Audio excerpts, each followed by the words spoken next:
You have a P1121. Let me show you how to fix it. Clear codes. Repair complete. Just playing, you need one of these. Let me show you how to replace it.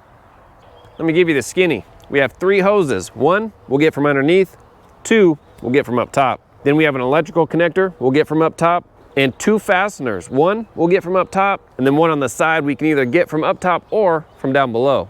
That's up to you. Now let's hop to the car. Right here is our inverter on the driver's side. If you come right in between here, right there is the water pump we need to replace. Right away you can see the electrical connector, and then right on the side, hopefully you can see at least 1 fastener. The 2 hoses you can see from up top, and let's go underneath. We have that 1 hose right there that we'll pull off from down here. That's pretty much it from underneath. The only thing we have to do to the inverter is take off this bracket. And you can touch this inverter all you want. All the high voltage is inside. So the case is perfectly fine to touch. 12 millimeter on the front and 2 12 millimeters on the side. We'll just pull this bracket off. Let me get a different size socket for that last one. Still a 12, I just needed a shallow. There we go. Let's get the rest of it by hand. Not very long bolts. All right, that gives us clear access to our top bracket bolt. Let me get a long extension. I'm using a 12-inch extension. You can stack extensions if you only have 3-inch or 6-inch. Just stack a couple together. 12 millimeter for that top bracket. Nice. And that's just a nut. We're gonna leave that side one on until we get our hoses off. Let me try to set you up in a better spot. A set of angled pliers are gonna be your friend. I'll have a link in the description for all the parts and tools used. Just move this over a little. There we go. And we'll pinch. Oh. Pull that back. All right, out of the way. Now I'm gonna take an angled pick. We're just gonna break that seal. Sorry, my hand's in your way. We're just going in between the hose and the pump. I'm just gonna break that loose. Sometimes, oop, sorry about that. Sometimes they like to stick. So have a catch pan underneath because you'll drip a little. There we go. All right, now the bottom hose. Again, we'll use our angled pliers. Get it in there. Wiggle it out of the way. There we go. I'm gonna try twisting it first because the other one wasn't really stuck. Sometimes they get stuck, but the other one wasn't bad. So let's see if we can break it free twisting it. Yeah, there we go. So I didn't need the angled pick, but it does come in handy. Okay, got just more coolant coming out. We'll let that kind of do its thing. While we're waiting for that, let me move you around. We'll get that connector off. Connector, we should be able to just pinch and pull up. Sometimes my fingers aren't. Let me move you back just a smidge. Sometimes they're not strong enough to pull up, but oh, got it.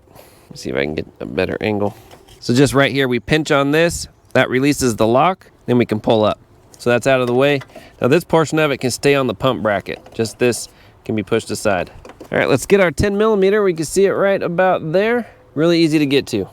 Let's see if I can get my electric ratchet on it. Nice, got it. Okay, that just dropped down below. We'll pick that up in a minute.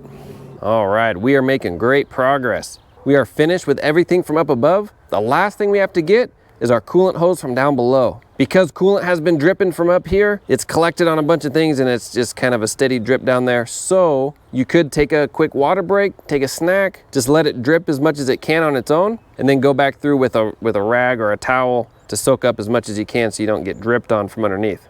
So let's hop down below. Now on our plastic here, we'll just pull down on the plastic. That should get whatever's caught behind there to kind of run out. Okay, and just wipe it really good. We'll get up here too. Okay, that should be pretty good. I'm gonna leave the towel here and that'll soak up anything before it drips on me. Perfect. All right, so same thing, long pair of pliers. Pull it down.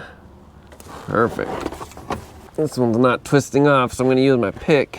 And just get in there. There we go. Twist that off. So a little coolant came out, but not too bad. So this should come right up through here.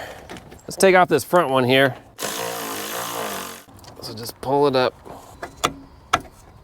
There we go. Just a little persuasion, but it comes out. And we'll just make sure our new one looks the same. Everything's the same with it. All right. Should go in a little easier.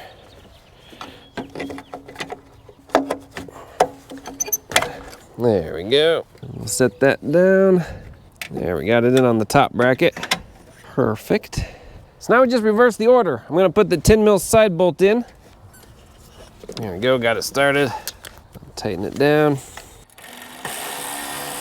All right, we'll get that top nut on. Tighten that down. Put our lower of the two hoses on first. Put that clamp back on. Okay. All right, let me show you how I have that clamp, because you don't want the clamp straight up. You want it at a little angle so it doesn't dig into our upper hose. Let me show you. Hopefully you can see right there. We're just at a little angle. Now we can put on our upper hose. Should just slide on. There we go. We'll get that clamp. And then we want to try to put it back where it was. All right, that's it. Put our electrical connector back in. Let's see, where did I tuck that away? There we go, and it should just snap. Perfect. Now let's put our bracket back on. We'll tighten these two down and then we'll go underneath and get our last hose. Our bracket, we'll get that back bolt first. And the second bolt. And to get it lined up, you might need to lift on the front a little. I'll throw a torque spec up on the screen for these. Straighten this out. Perfect. Drop these in. Definitely don't want to cross thread them. All right, let's throw the lower one on and its clamp. I'll do that off camera and then we'll go through a bleeding procedure. This is a 6mm Allen. Get it in there. There we go. Crack it loose. Move you a little. And we'll fill up our radiator. I don't want to get coolant on my serpentine belt, so I'm just going to use a funnel.